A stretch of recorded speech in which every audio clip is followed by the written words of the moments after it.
ব্যাংকার্সদের পায়ে ফুটবল, জয় পেতে মরিয়া সবাই। খেলছেন প্রথমবারের মতো আয়োজন করা bankers seven a side football fest 2024। Bashundhara sports সিটির ফুটবল গ্রাউন্ডে ব্যাংকারদের 2 দিনের এই টুর্নামেন্ট আয়োজিত হয়েছে। এতে 11টি ব্যাংক অংশগ্রহণ করে। অংশগ্রহণ করা ব্যাংকের কর্মকর্তারা বলেন, না, এটা তো ওয়ান্ডারফুল। আমাদের বেসিক্যালি ব্যাংকার 7-a-সাইড ফুটবল ফিয়েস্তা 2024 আমাদের 11টা আমাদের শিডিউল কমার্শিয়াল ব্যাংক আমরা পার্টিসিপেট করছি। আসলে এটার মেইন অবজেক্টিভ হলো আমাদের ব্যাংকারদের ভিতরে একটা বন্ডিং বাড়ানো, ফ্র্যাটার্নিটি। আমরা তো বেসিক্যালি আমাদের we are all professional bankers এবং প্রচণ্ড ব্যস্ত থাকি আমাদের এই ওয়ার্ক নিয়ে প্রফেশনালি।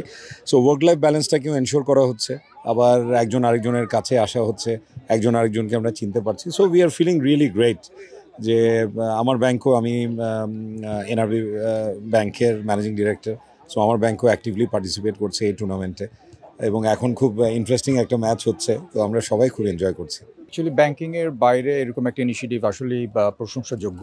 আর ব্যাংকিং শুধু স্ট্র্যাটেজি, টিমওয়ার্কের যেমন ব্যাপার, ফুটবল খেলাটাও একই ব্যাপার, স্ট্র্যাটেজি, টিমওয়ার্ক এবং বন্ডিংয়ের ব্যাপার। সো আমি মনে করছি যে অ্যাক্রস দ্য ব্যাংকস এটা একটা ভালো এক্সাম্পল হিসেবে থাকবে আমাদের জন্য। এটা আমারও প্রথমবার আসা এখানে, মানে এক কথা ইন্টারন্যাশনাল স্ট্যান্ডার্ড। এটা যে ঢাকার ভিতরে অথবা বাংলাদেশের ভিতরে, এটা অনেক হয়তো বিশ্বাসই করবে না। ধরেন পার্টিসিপেশন করাটাই হচ্ছে আসল, জয় পরাজয় থাকবেই। আর এখানে অ্যাকচুয়ালি বন্ডিং এবং টিমওয়ার্কটাই হচ্ছে ইম্পর্টেন্ট। সো কোনো না কোনো টিম জিতবেই। সো এটা নিয়ে আমরা বদর না, বাট আমরা আশাবাদী। টুর্নামেন্টের সহযোগিতায় ছিল বসুন্ধরা স্পোর্টস সিটি। ফাইনালে ইউসিবি ব্যাংকে 2-1 গোলে হারিয়ে টুর্নামেন্টের চ্যাম্পিয়ন হয়েছে সিটি ব্যাংক। টুর্নামেন্টে তৃতীয় স্থান অর্জন করেছে এইচএসবিসি ব্যাংক। এছাড়া মেঘনা ব্যাংক ফ্ল্যাট চ্যাম্পিয়ন আর রানার্স আপ হয়েছে এনআরবি ব্যাংক। খেলোয়াড়রা বলেন, আমাদের ফার্স্ট ব্যাংকিং সেক্টরের এই টুর্নামেন্টটা এটা স্টার্ট করেছে এবং এটা সব অ্যামেচার যারা আছে এবং 30 যারা আছে তারা অলরেডি পার্টিসিপেট করতেছে। হোপসো এটা ভালো হবে এবং আরও ব্যাংক নেক্সট টাইম আরও পার্টিসিপেট করতে পারবে। টুর্নামেন্টটা খেলতে পারে আমরা খুবই আনন্দিত এবং এখানে যারা অর্গানাইজার খুবই ভালো অর্গানাইজ করছে। এখানে প্রত্যেকটা মাঠই অনেক সুন্দর, পরিবেশ অনেক সুন্দর, এখানে সবকিছুই সুন্দর, এখানে অসুন্দর বলার কোনো কিছুই নেই। আজকে দুর্দান্ত, যদিও আমাদের টিম লুজার হয়েছে, বাট তারপরে বলবো সবাই ভালো খেলছে, চেষ্টা করছে, সবার জন্য শুভকামনা।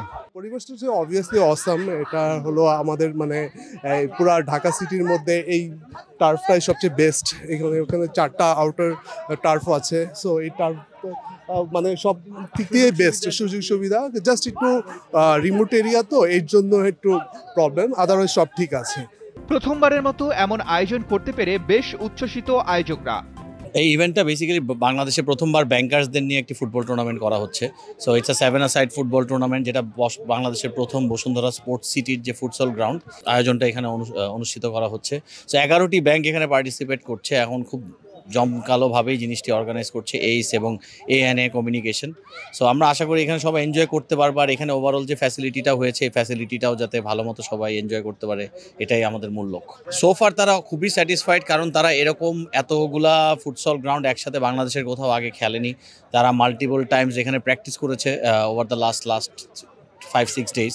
সো একসাথে অনেকগুলো টিম একই অফিসের পরে এসে আমরা ফ্লাড লাইটসের আন্ডারে প্রপার সেট আপে তারা ফুটসল খেলতে পারছে। তারা খুবই আনন্দিত এবং আজকের আয়োজন নিয়ে তারা আরও বেশি এক্সাইটেড এবং এনথুজিয়াজম দিয়ে তারা কাজ করে যাচ্ছে। খেলা দেখতে আসা দর্শকরাও বেশ উপভোগ করেছেন এই খেলা। অনেক ভালো লাগতেছে, নতুন একটা এক্সপিরিয়েন্স। অ্যাটলিস্ট ব্যাংক লাইফের জন্য তো ডেফিনেটলি নতুন একটা এক্সপিরিয়েন্স। পরিবেশটা তো অনেক সুন্দর, খেলার একদম খেলামুখর পরিবেশ, সুন্দর লাগতেছে, ভালো লাগতেছে। আমাদের ব্যাংক লাইফ তো একদম কাইন্ড অফ এক্সস্টেড একটা লাইফ, তো এটার বাইরে এসে এরকম একটা জিনিস এক্সপিরিয়েন্স করা খুব ভালো লাগতেছে। পুরস্কার বিতরণী অনুষ্ঠানে উপস্থিত ছিলেন ইউসিবির ডিএমডি মোহাম্মদ আবদুল্লাহ আল মামুন, এমটিভির head of operation Galif Hamid, MAY international trade service লিমিটেডের নির্বাহী পরিচালক মোহাম্মদ রিদওয়ান সাইদ, টি স্পোর্টসের AGM AR মল্লিক রনি এবং HSBCর সোশ্যাল স্পোর্টস ক্লাবের সভাপতি নাশিদ হাসান। এ সময় তারা বিজয়ীদের হাতে পুরস্কার তুলে দেন।